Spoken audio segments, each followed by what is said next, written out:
This week, we're going to continue our video discussing the situation in white squatter camps with Lee Oxley and her husband Marius, and the situation currently hitting our country. BBBEE laws stopping white people from working, destitution putting them on the streets, and even taking away their food for them to survive. How far does this go? Let's unpack the implications of the recently promulgated Employment Equity Act as amended, and the determination of sectoral numerical targets. Russell Lamberti of Sakeliga has an excellent video on YouTube. Watch as he explains how this will exacerbate white unemployment and lead to a decline into poverty for all of us. The latest employment equity regulations for the first time establish explicit employment quotas. Employers are classified into 18 industries, each split into 4 employment tiers. Each of these 72 categories is then assigned specific quotas for race, gender, and disability. From September 2025, employers have 5 years to fully comply, but risk fines every year for slow progress. Now, what would be the impact of such extreme social engineering? Well, put simply, endless absurdities. Think, for example, of roles overwhelmingly preferred by women, like nursing and childcare, or by men, like trucking and construction. In these cases, the roughly 50% quotas for gender are clearly impossible to meet. But the racial quotas are even more far-fetched. They restrict white males to just 4% in many categories, and most not much higher. In agriculture, top management is generously capped at 66%. But this still sends a message to the farmer that his son shouldn't have a career in the family business.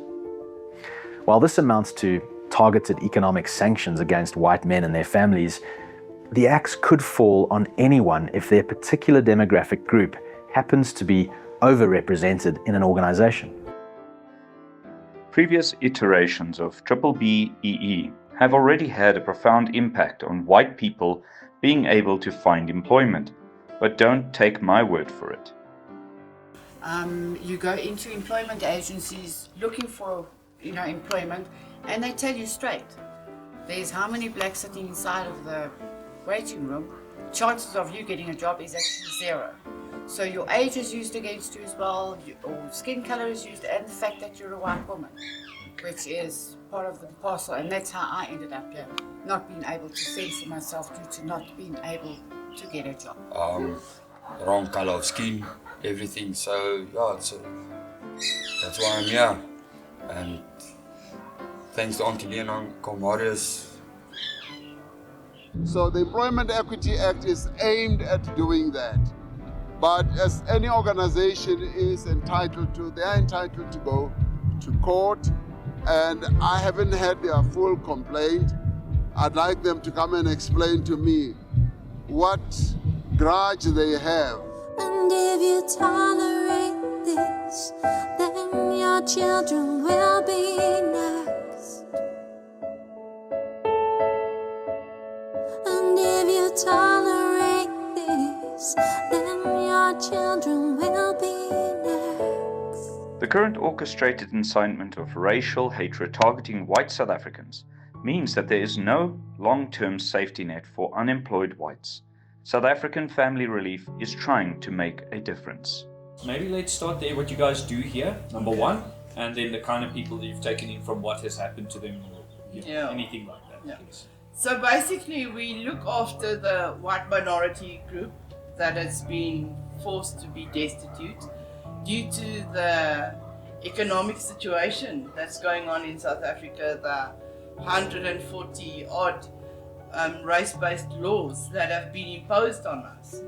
And so many of these people had homes and cars and jobs and proper careers and all that, but because of the BBBEE, they've lost everything. And where do they go? Not every family is able to take in the other family. Basically, I ended up here. My husband lost his job during COVID, and we lost everything. So that was the only place that we can be to be saved. And I'm very grateful at the moment, because if it was not for Angelina or Marius, I would have ended up on the street. No government support here, number one, No. making No. it very clear. Only support from individuals, okay? We do need help here for these people because they're actually doing something very positive. It has nothing to do with, I'm a racist or I'm a bad person. It's about helping their people, starting at home. Charity begins at home, as it's been famously said even by the ANC. So I would like to say, it's very important that we note these things, that we say, okay, everybody deserves help, all races and cultures, but we can't exterminate one and hurt one in favor of some political agenda. I think that's where we need to Still go. racist. If you have so many laws that have been put in place prohibiting a race from employment, it's racism. Sorry, Lee, I just want to pause there quickly, right? So tell me something, and I want you to be honest, right? So if these camps didn't exist by people like yourself going out there to actually help and save lives, where would these people be? On the street, dying. But what happened, from what we've seen in the West Rand, what's a lot of the things that happens to the girls? They get raped. They get human trafficked. They get beaten up. They end up in drug houses and forced into prostitution. So they are so incredibly vulnerable. Because they fit that specific criteria that is needed. South Africa is struggling with human trafficking at the moment. We're not just the murder capital of the world. We struggle with human trafficking, and it's rampant. It happens every single day that a girl or a child goes missing in South Africa.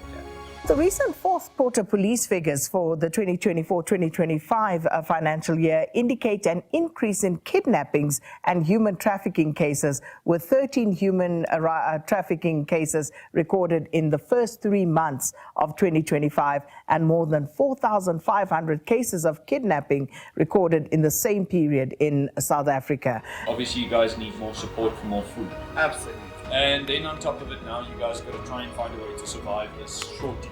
that you're going through. We're around 26, nearly 30 people, and food is a major problem because we're not government funded.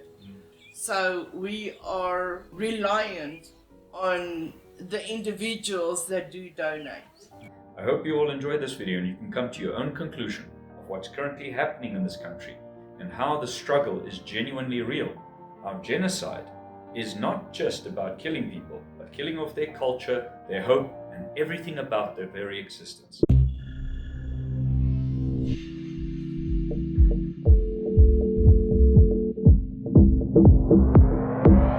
Thank you.